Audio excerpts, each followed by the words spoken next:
Okay, so the rig is very simple. It's a half-ounce Pro, 5-inch gulp mullet. I usually start out with white.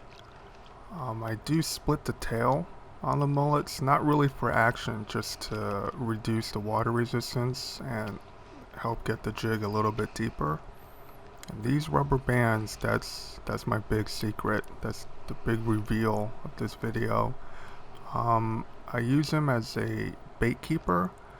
You go around the eye of the jig and then over the bend of the hook, and it applies tension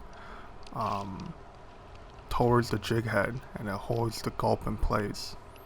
And that's important because you only have a jig down there. There's no teaser, so if you drop back to a fish, you want to make sure that your presentation is perfect.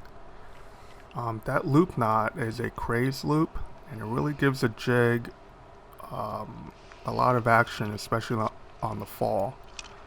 And this is how I recharge my gulp. I never put used gulp back into the container. I just leave it in a cup and I spray some gulp juice over it. So here I make my first cast, and the direction you want to cast in is into the drift. So the red arrow is the way the current is flowing. Right now it's kind of wind against tide, so that's how I'm casting and working my jig back. If you're left-handed, you might want to cast the other direction, but anyway, that's the zone. You don't obviously want to cast behind you. So the blue arrow is the direction of the boat drift, red arrow is the current direction. So either way, you basically want your jig to come back towards your boat or kayak at that kind of angle.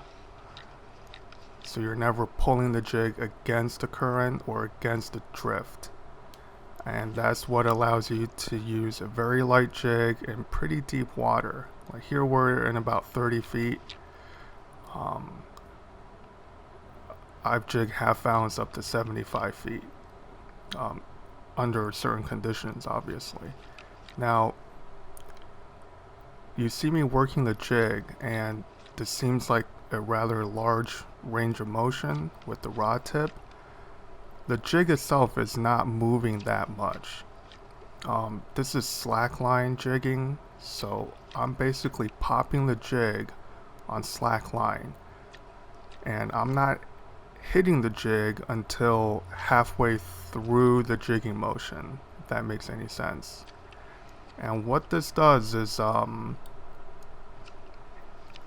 when you contact your jig on slack line, you create a lot more momentum, rod tip speed, than you do if you're pulling your jig. And the jig will react in a much quicker darting motion. You'll get a lot more vertical height off your jig with not a lot of horizontal pull.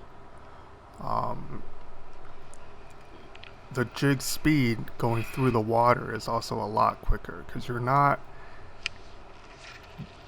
pulling the jig. What you're doing is you're accelerating the rod tip with slack line, so there's nothing on the rod tip, and then it hits the jig, your rod loads up, and the natural action of your rod is going to accelerate the jig vertically through the water column. And that to me really makes a difference when the fluke aren't in the feeding mode. You trigger a lot of strikes like that because the jig action is just a lot more unpredictable, and it catches their attention. The other half of single jig jigging is obviously the fall. Now the ability to allow your jig to fall freely on slack line while still being able to detect the bite, that's jigging 101. It doesn't matter if you're cod jigging or diamond jigging for striped bass. The fall is where you catch your fish. That's when a big fish is going to come up and stop your jig. And when that happens, they're either going to turn and run with it or they're going to spit it out, especially if you're using diamond jigs. So control slack is the name of the game here. You need to let your jig sink on slack line, but you need to be in contact with your jig while it sinks. And how you do that is basically by line watching. That's also why you need a high visibility braid. And you see any kind of tick, or if you go slack before you should, like you're still expecting another foot of drop to reach bottom and your line slacks up, you set the hook. So here's another way you trigger fish to hit your jig, is on the switch. So the red circle is where your jig kind of stalls out and then switches direction as you work it across the bow.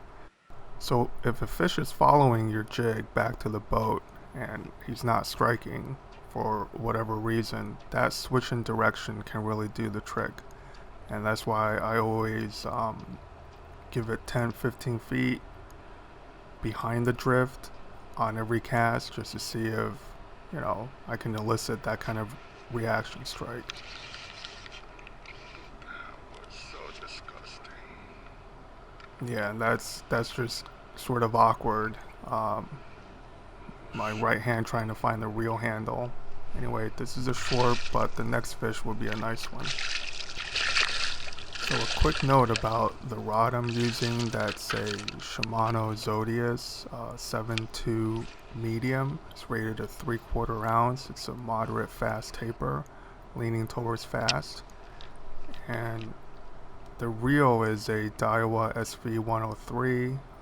It's got a 8:1 gear ratio, which is important, as you'll see here. So I'm watching the line, set the hook, and now this fish is swimming towards me.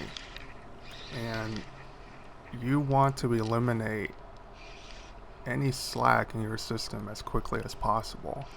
So a high-speed reel to catch up the slack, and then here the fish flattens out. And fluke are notoriously tricky at boat side. I generally back off the drag as the fish comes up. So I start off with a pretty much lockdown drag to get a good hook set. And here you'll see this fish goes, I mean, that's pretty much full speed reverse at the water surface, which is a pretty scary thing. But, you know, if you have your drag loose, you should be okay. The worst thing you can do is letting a big fluke stall at the surface. So if you're not ready with your net, or if you're on a party boat and the mate's not ready with the net, keep the fish 2-3 feet under the surface and start doing slow figure eights. I mean, you want to keep that forward momentum,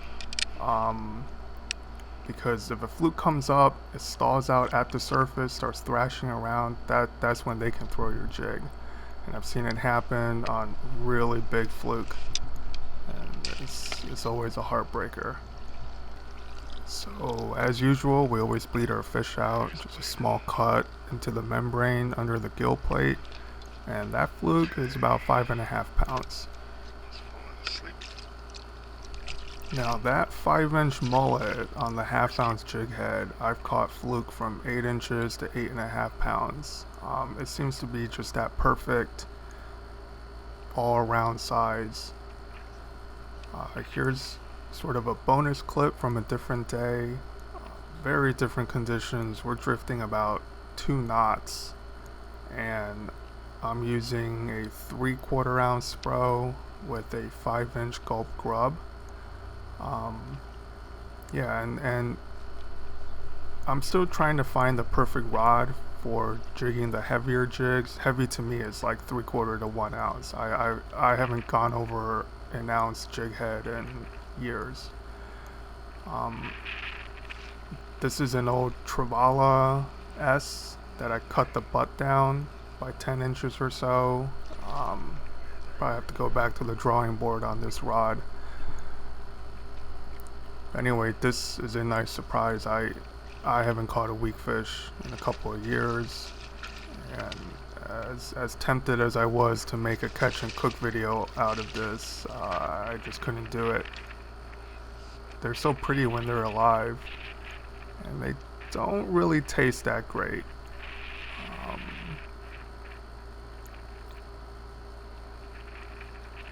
so I'm hoping these fish make a comeback because they're a lot of fun to catch. There you go, you see that single fang. Really cool fish. Looks like he's been eating well too. Alright, thanks for watching. I hope this helps, and like, comment, subscribe.